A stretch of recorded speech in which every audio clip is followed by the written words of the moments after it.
Força Reiki, um canal dedicado a essa técnica de cura espiritual, mental, física. Vamos colocando assuntos que a gente possa aprofundar cada vez mais e conhecer cada vez mais o Reiki. Roda a vinheta.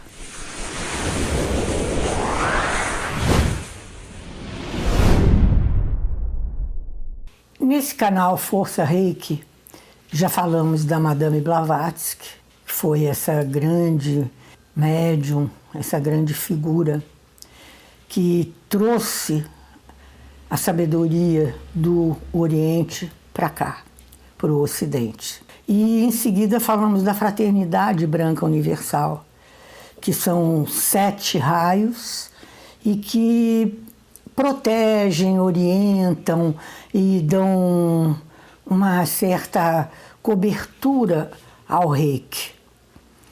E hoje vamos conhecer Mikao Usui, que foi quem descobriu, digamos, essa técnica Reiki.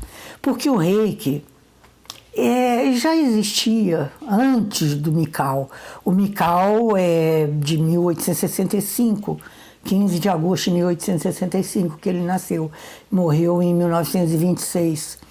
E Mikao, ele era um padre católico que estudava e que era professor de uma universidade.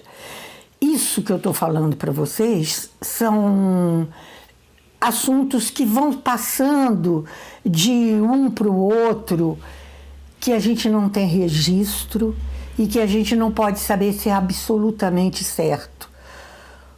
Há uma parte dele, uma parte da vida dele, que aí sim a gente já tem todos os registros, mas a parte anterior fica meio difícil da gente saber se é verdadeiro ou não as histórias. É tudo muito envolto em mistério. Ele foi um padre católico, segundo dizem, que era um professor, como eu falei, de universidade, e que tinha muita curiosidade e estudava e buscou muito saber como Jesus curava. Como Jesus, com as mãos, ele curava as pessoas. E ele buscando, lendo a Bíblia, lendo escrituras que ele descobriu, mas esse ponto de dizer como Jesus cura, ele não sabia, ele não conseguia. E exatamente isso foi perguntado a ele numa aula. Os alunos perguntaram: como é feita essa cura que Jesus faz? E naquela época dizem que era uma vergonha o professor dizer não sei. E ele teve que dizer porque era isso, ele não sabia, ele não conseguia descobrir o que era. Então, no dia seguinte, ele pediu demissão, abandonou tudo e se recolheu a um mosteiro budista para começar a pesquisar os livros sagrados, para pesquisar a vida de Buda, porque aí ele viu que também Buda curava com as mãos.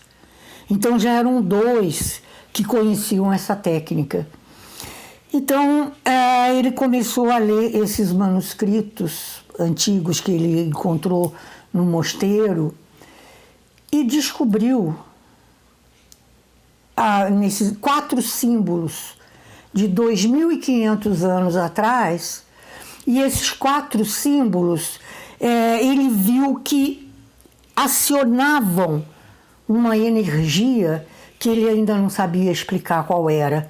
Então ele começou a pesquisar, conversando com os monges mais velhos, fez amizade com um deles que explicou para ele energeticamente como esses símbolos funcionavam, mas ele também não tinha muito conhecimento, era um conhecimento raso.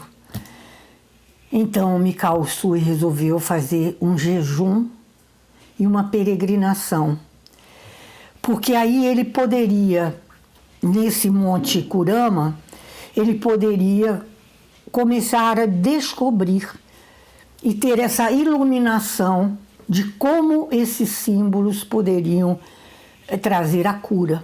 Ele foi para esse Monte Kurama com um cantil com água, 21 pedras, porque ele queria fazer um jejum de 21 dias. Ele foi, subiu o Monte Kurama com as pedrinhas, o cantil, e começou a fazer essa dieta e essa meditação que ele passou todos os dias. Cada dia ele botava uma pedrinha, cada dia ele botava outra pedrinha para poder separar e ele saber, porque depois ele perdeu a noção de dia e de noite, porque estava sem alimentação, sem nada, com um pouquinho d'água. Então, é lógico que ele, ainda antes de sair, ele teve essa ideia de colocar as pedrinhas. E foi aí que ele conseguiu saber. No 21º dia, ele viu um clarão muito grande, um clarão muito forte, e ele desmaiou. Quando ele voltou assim, ele viu várias bolas coloridas que saiu, e dentro dessas bolas ele viu os símbolos que ele tanto procurou saber o significado desses símbolos. Elas estavam dentro dessas bolas coloridas. No 21º dia, então, ele viu esses símbolos e ele teve essa iluminação de dizer: esses símbolos é que você tem que usar para poder fazer as curas que você tanto busca.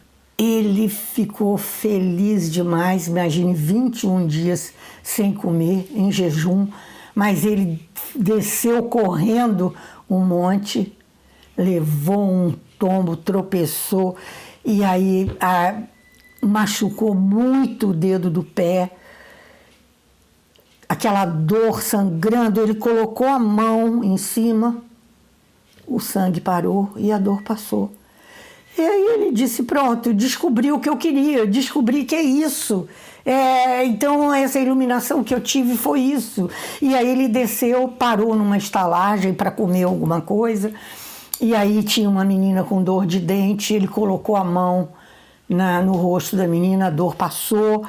Aí ele falou: é isso mesmo, então o caminho é esse. Voltou lá para o mosteiro, da onde ele tinha saído, e começou a fazer o tratamento dos pobres que ficavam em volta desse mosteiro. Depois que ele saiu dessa estalagem, ele voltou ao mosteiro e o abade, que era amigo dele, estava doente. Estava muito doentinho, com artrite ou artrose, cheio de dores, não podia nem levantar. E ele começou a fazer a aplicação das mãos no abade. No dia seguinte, o abade estava levantando, não estava mais com dores. Então, ele teve a certeza que ele tinha encontrado o caminho. E ele começou a curar os pobres. Ele comprou cestos de verdura e ia para as regiões onde estavam os pobres, e ali ele colocava aqueles cestos para vender, e aí as pessoas iam chegando, ele ia fazendo amizade, e ele começou a curar todo mundo, os pobres, principalmente aquelas pessoas que estavam na rua, ele começou a curar. E aconteceu o quê? Ele teve o desprazer de saber que essas pessoas não queriam essa cura porque depois não tinham dinheiro para continuar, porque não recebiam mais esmolas. E ele ficou exatamente voltou na estaca zero. Ele disse: eu descobri a cura e agora as pessoas não querem aceitar essa cura porque deixam de ser mendigos e voltam para as ruas. Isso não está certo. Então ele repensou: não, o negócio é ensinar as pessoas a fazer essa técnica, a ter essa técnica, e a começar então a curar os outros, mas tendo a consciência, e não curar todo mundo que está deitado na rua, para depois a pessoa acabar voltando para o mesmo lugar. Então aí é que ele começou a dar aulas, que ele começou a ensinar as pessoas, e chegou um Dr. Hayashi, que foi bastante importante dentro do Reiki, porque esse Dr. Hayashi era um médico, e aí acoplou o Reiki à medicina, começou então a trabalhar as técnicas do Reiki dentro da medicina, e Logicamente que o Mikao Usui foi passando para ele toda a técnica, e Mikao Usui também logo depois morreu. E o Dr. Hayashi ficou segurando essa bandeira, e aí ele começou a ensinar também. Um pouco antes do Mikao morrer, ele fez o mestrado do Hayashi, e aí o Hayashi começou a ensinar as pessoas também, criou uma clínica, fez uma clínica para poder difundir o Reiki, e o Reiki começou a crescer, e o Reiki começou a se espalhar, se expandir, apesar da guerra, quando houve a guerra, houve uma interrupção muito grande do Reiki, que voltou mais tarde, e aí outras pessoas foram importantes também, e a gente vai poder relembrar essas pessoas que foram importantes ao Reiki. Eu espero que essa história do Mikao tenha dado a força que é necessária, né, para a gente saber como que nasceu essa técnica do Reiki. Se você gostou, dê o like, se inscreva no canal para a gente poder ter uma força e continuar com ele cada vez mais, o Força Reiki. Gratidão. Namastê.